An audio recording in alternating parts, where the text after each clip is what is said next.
Hipócrita, seu hipócrita, você é um hipócrita.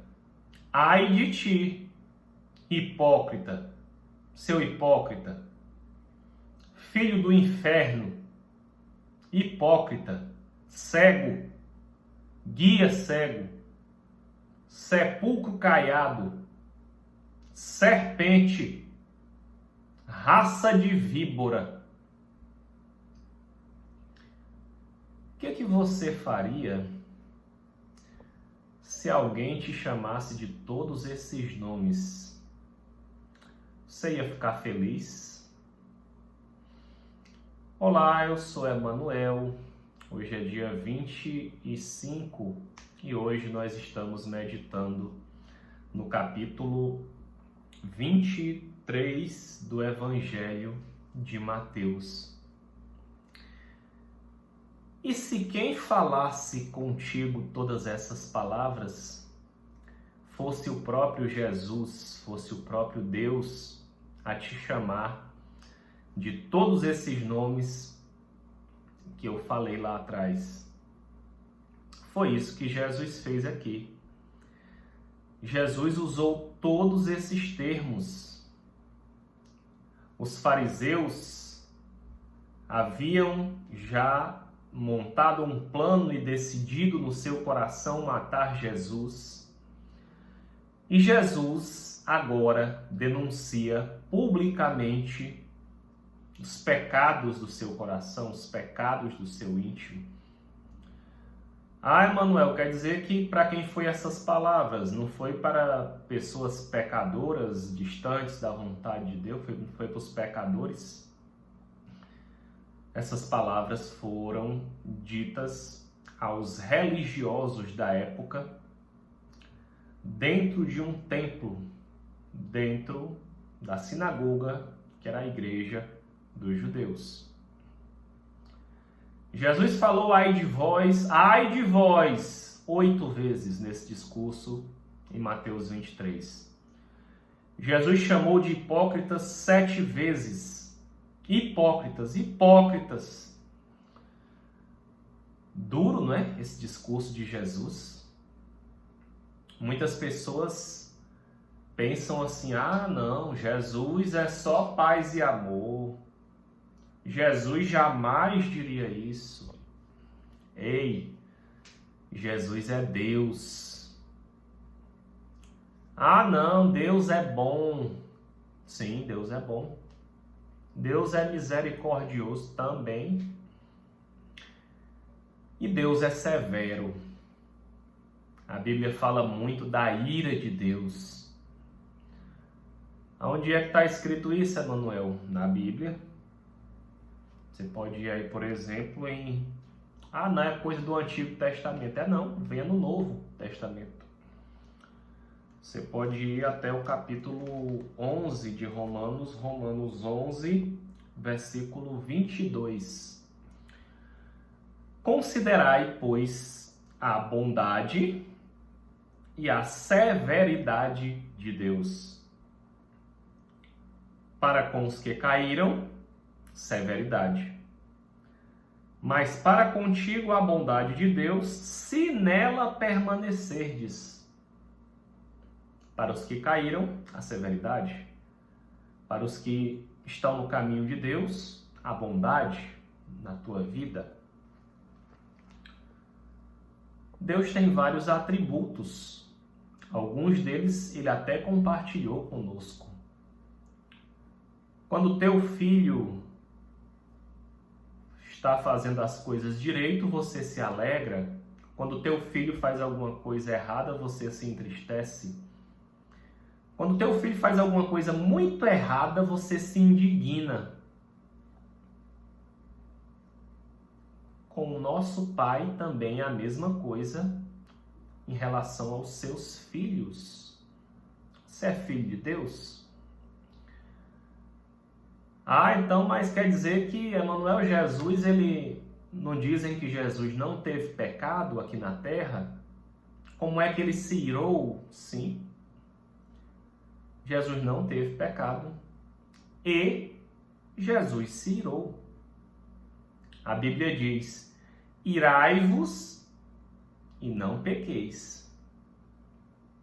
A ira por si só, se ela ficar contida dentro de mim e eu não der vazão à minha ira, eu não estou em pecado. O problema da ira é quando ela extrapola o meu ser, as minhas ações, as minhas... Então Jesus aqui, ele dá um veredito, denuncia os pecados, não do cachaceiro, do drogado, da prostituta, do ladrão. Aliás, aqui era ladrão sim, mas ele está falando dos religiosos, das pessoas da religião. Jesus está denunciando a idolatria da religião. Jesus está denunciando a religiosidade.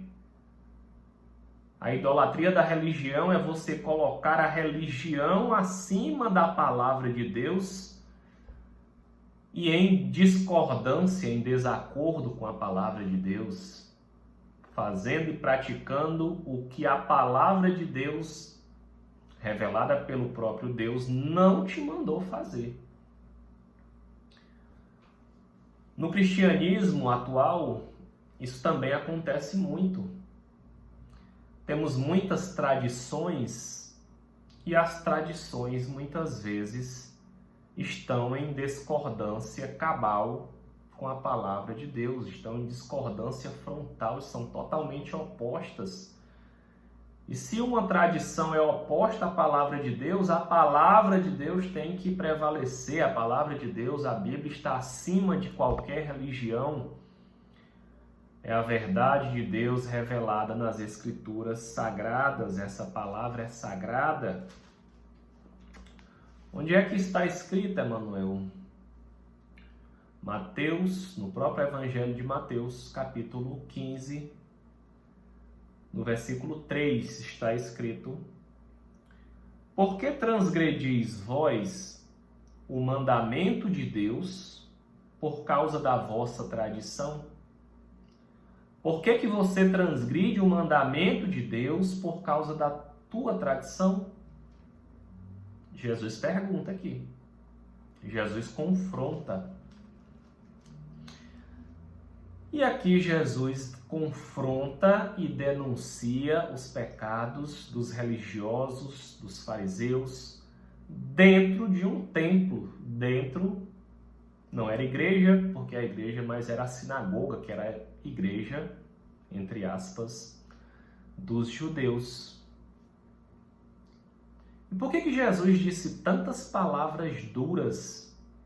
Por que Jesus confrontou?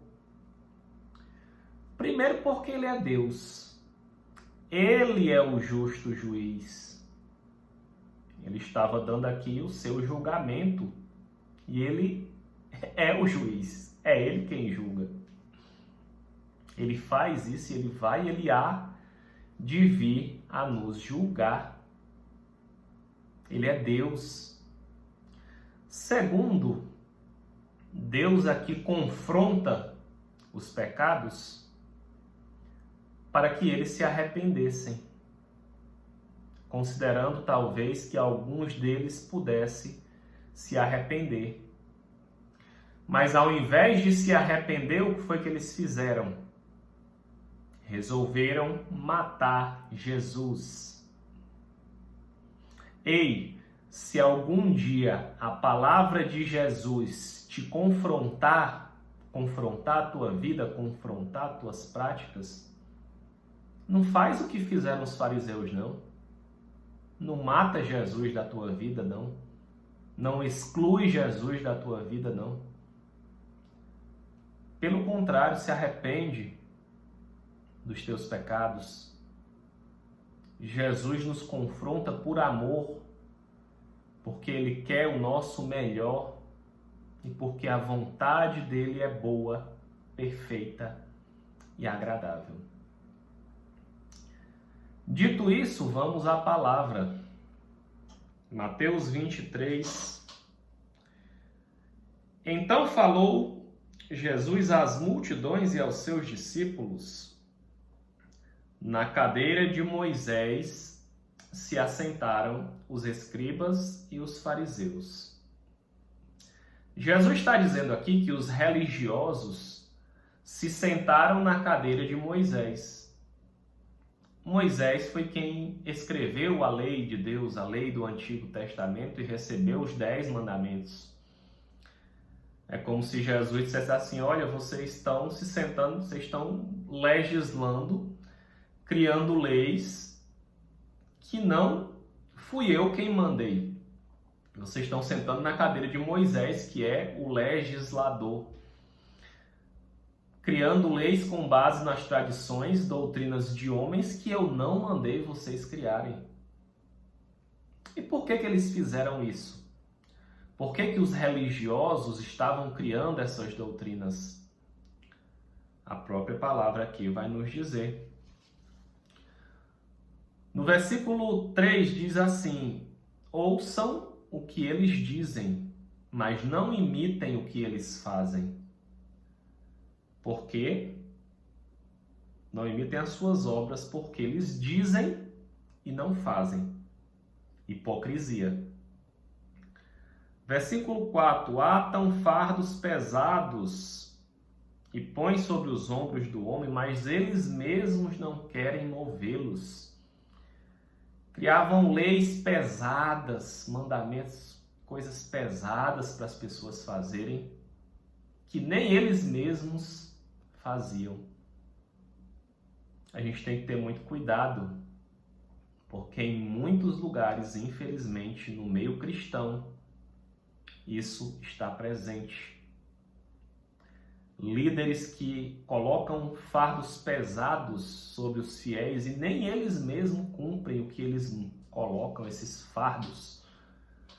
Porque o próprio Jesus disse: o meu jugo é suave, o meu fardo é leve. Se tem alguém colocando um fardo pesado demais, além do que tu possa suportar, cuidado. E eu estou falando aqui da religião, dos religiosos, a quem Jesus chamou a atenção. No versículo 5 diz que eles praticam as suas obras para serem vistos. A finalidade das obras praticadas não é para fazer o bem, é para que eles sejam vistos, reconhecidos. Isso é orgulho, isso é soberba. A gente tem que ter muito cuidado com lideranças religiosas orgulhosas, soberbas. O padrão de Jesus é a humildade.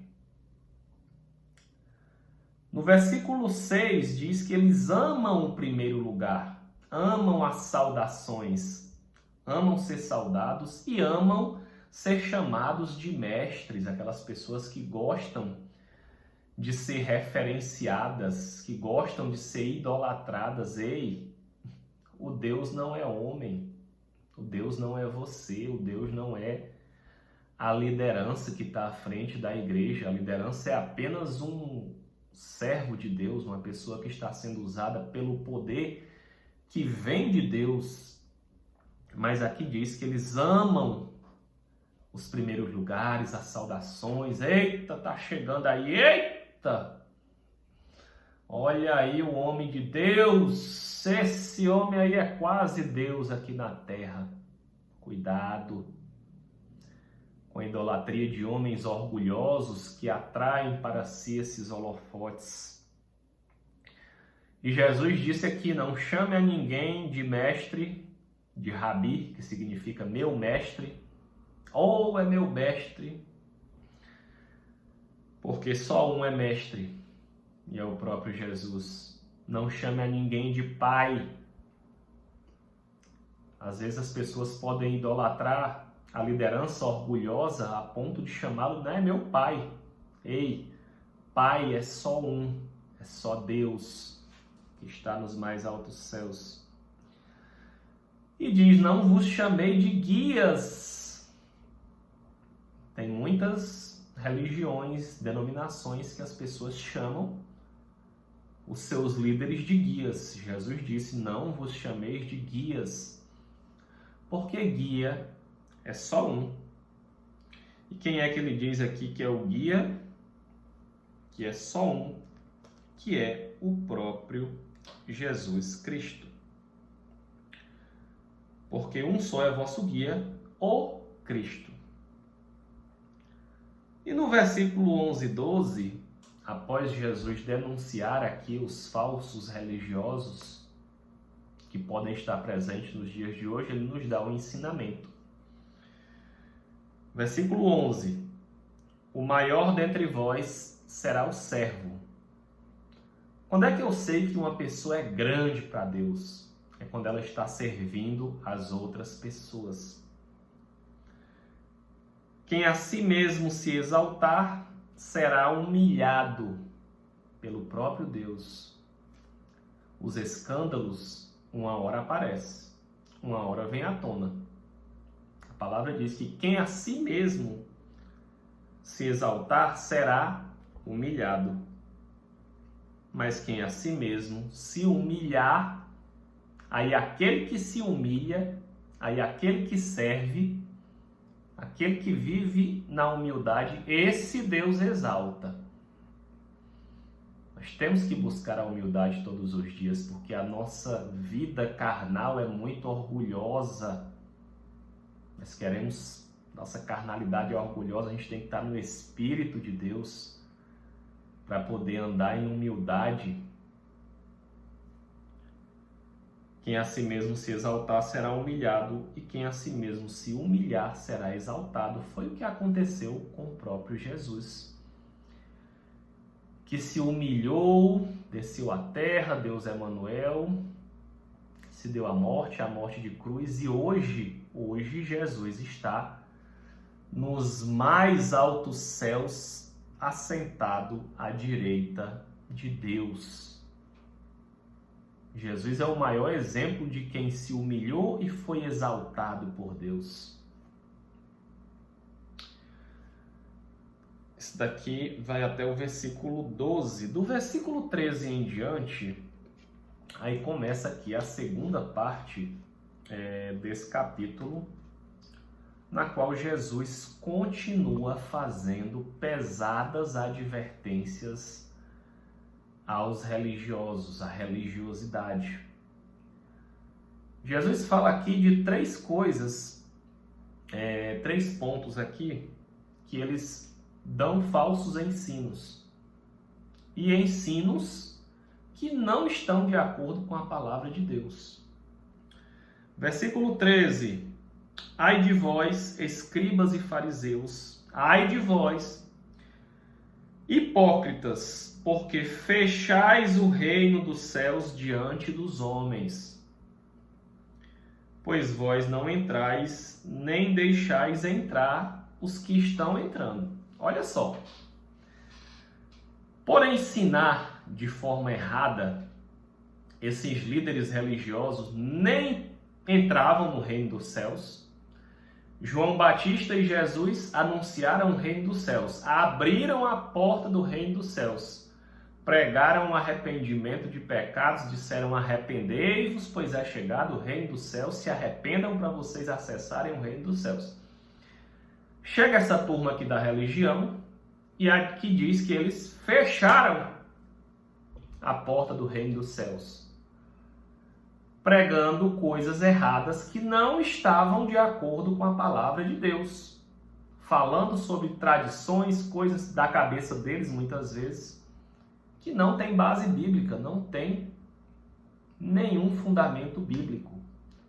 Por que eles fecham? Porque o reino dos céus e a forma como nós podemos acessar esse reino está revelado na palavra. Se você começa a ensinar muita coisa que não tem nada a ver com a palavra, você vai levar as pessoas para outro caminho e não para o caminho de Deus. Mais na frente aqui ele vai dizer guias cegos. Por que são guias cegos? Porque eles estão perdidos, estão fadados à condenação eterna e estão guiando outras pessoas de forma cega. Ai de vós, escribas e fariseus. Aí ele fala aqui 3 características do que eles faziam nesses ensinos errados. Primeira coisa que eles faziam, versículo 14: devoram a casa das viúvas e, para se justificar, fazem longas orações. Chegava nas viúvas ricas, devoravam, pediam dízimos, ofertas, muito dinheiro, e dizia que estava fazendo grandes orações para que elas fossem grandemente abençoadas. Diz aqui que eles devoravam Jesus, em outra parte da Bíblia de Mateus, fala de lobos em pele, e aqui esses lobos devoram a casa das viúvas. As viúvas aqui representam as pessoas mais vulneráveis, e essas pessoas eram roubadas em troca de oração. Diz também que eles faziam de tudo para fazer um prosélito. Um prosélito é um recém-convertido. Esses religiosos, eles pregam a religião deles para que as pessoas se convertam. Eles fazem de tudo. Versículo 15: rodeais o mar e a terra para fazer um prosélito, para converter alguém, um novo convertido. Mas uma vez feito, o tornais filho do inferno 2 vezes mais do que vós. Ou seja, você é o filho do inferno, e os que você faz é filho do inferno 2 vezes, porque você o levou ao inferno, ensinando a falsa doutrina, ensinando a religião de homens e não a religião da palavra de Deus. Ai de vós, escribas e fariseus hipócritas, que mais que eles ensinam errado aqui? Eles diziam aqui que quem jurar pelo santuário não vale nada, mas quem jurar pelo ouro do santuário, aí tem que cumprir o juramento. E Jesus ensina que é o altar quem santifica todas as coisas em qualquer santuário, pela habitação de Deus e pela consagração do local a Deus que santifica todas as coisas. Então essa coisa de, se eu jurar pelo santuário não vale nada, mas se eu jurar pelo ouro do santuário, isso não tem base bíblica nenhuma, é invenção da cabeça de homens. E Jesus repreendeu esse ensino,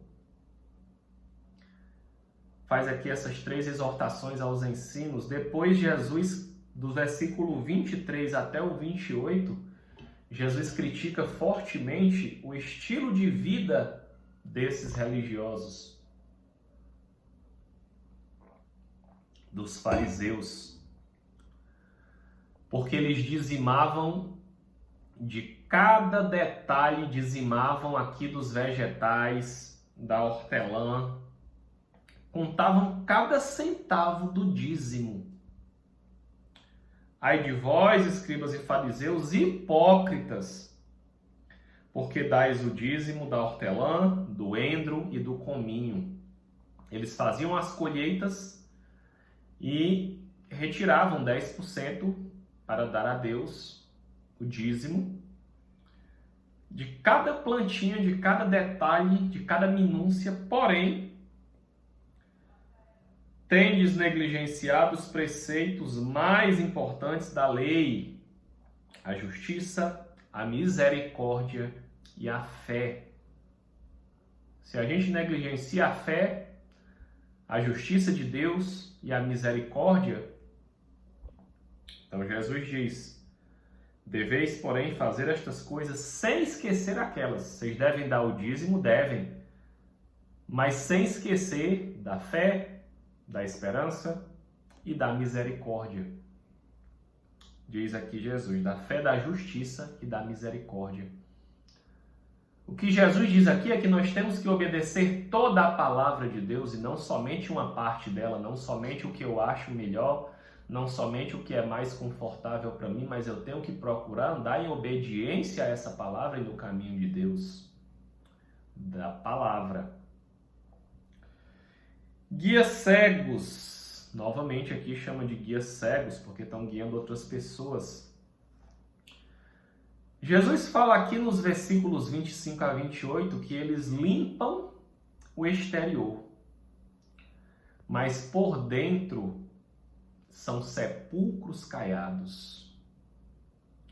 Vocês limpais o exterior do copo e do prato, mas por dentro estão cheios de rapina. Vocês são como um sepulcro. Quer dizer que limpa primeiro o teu interior. A transformação é interior, a transformação começa no nosso coração. Se a gente mudar o nosso coração, isso vai transbordar também para o nosso exterior. Mas se eu só mudo o meu externo, se eu mudo a minha forma de me vestir e continuo com o coração impuro, pensando maldade, não. Eu vou ser o que Jesus disse aqui, um sepulcro caiado. Sepulcro é cemitério, caiado é coberto com cal. Antigamente, essa cal, né, dava aquele aspecto novinho, branquinho, bonito, mas por dentro tinha carne podre, tinha ossos secos. Sepulcros passados a cal, enfeitado aqui. É assim que Jesus compara esses religiosos. Por fora tem a aparência de religioso, mas por dentro está podre, só tem podridão. Só habita o mal, sepulcros caiados. E Jesus diz também que eles adornam os túmulos dos profetas, mas eles mesmos matam os profetas. E iam matar o próprio Jesus, que já sabia que ia ser morto. E ele diz aqui, vocês enchem a medida dos vossos pais. Encher a medida é como um copo que eles vão enchendo a medida de pecados, de iniquidade. Vão enchendo a paciência de Deus. Deus é misericordioso? Deus é muito misericordioso. E porque Deus é misericordioso, muitas vezes a gente acha que Ele não está vendo o que a gente está fazendo.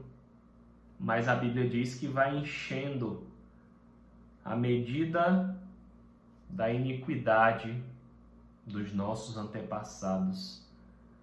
Até que chega um dia que a gente enche essa medida e Deus derrama a sua ira sobre os nossos pecados, sobre a nossa iniquidade. E no versículo 33 é muito duro também, ele dá aqui uma palavra de condenação. Jesus, nessa vinda, ele ainda não veio para condenar, ele estava aqui para salvar, como ele está até hoje. A porta da graça, da salvação ainda está aberta para que eu e você possamos crer e andar nos caminhos de Deus. Mas aqui, olha só no versículo 33, o que diz Jesus? Serpentes, raça de víboras, como escapareis da condenação do inferno? Como é que vocês vão escapar da condenação do inferno desse jeito que vocês estão fazendo? E aqui Jesus conclui dessa forma. Como é que vocês vão escapar da condenação do inferno? Dura, não é? Essa palavra. Nem parece o Jesus paz e amor que dizem por aí. E no finalzinho aqui do versículo 37 até o 39, ele diz: Jerusalém, Jerusalém, Jerusalém, que matas os profetas e apedreja os que foram enviados. Quantas vezes eu quis reunir os teus filhos como a galinha que ajunta os teus pintinhos, e vós não quisestes. Vocês não querem se doar para mim, vocês querem continuar vivendo na hipocrisia e na falsa religião, porque por orgulho, que vocês são orgulhosos, que vocês são soberbos, porque vocês são hipócritas. Eis que a vossa casa ficará deserta. Declaro-vos agora que desde agora já não me vereis. Vocês não vão mais me ver. Vocês não vão ver mais a Deus. Até que venham a dizer, o significado de Hosana, bendito o que vem em nome do Senhor. Vocês não vão mais me ver. E mais na frente eles vão realmente matar Jesus.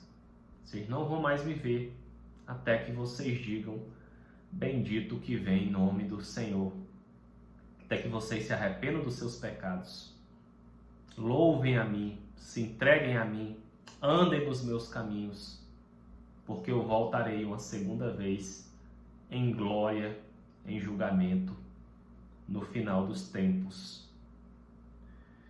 E o próximo capítulo, Jesus fala exatamente sobre o fim dos tempos. Que Deus te abençoe em nome de Jesus. E que nós guardemos essa palavra no coração com muito temor diante de Deus. Um abraço e até amanhã, se Deus quiser.